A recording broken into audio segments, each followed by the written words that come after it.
పామర కుల మత వివక్ష లేకుండా అందరూ ఆశ్రయించేది ఆరాధించేది ఎవరిని అంటే అమ్మరూపంగా పరదేవతని ఆరాధన చేస్తారు.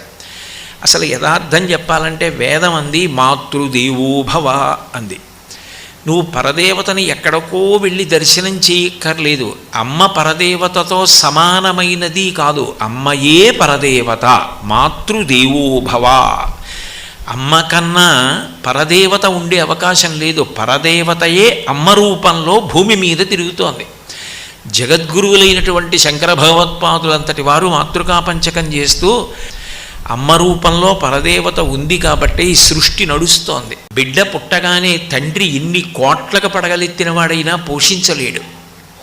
పాలిచ్చి పోషించేది అమ్మ, స్థితికర్త.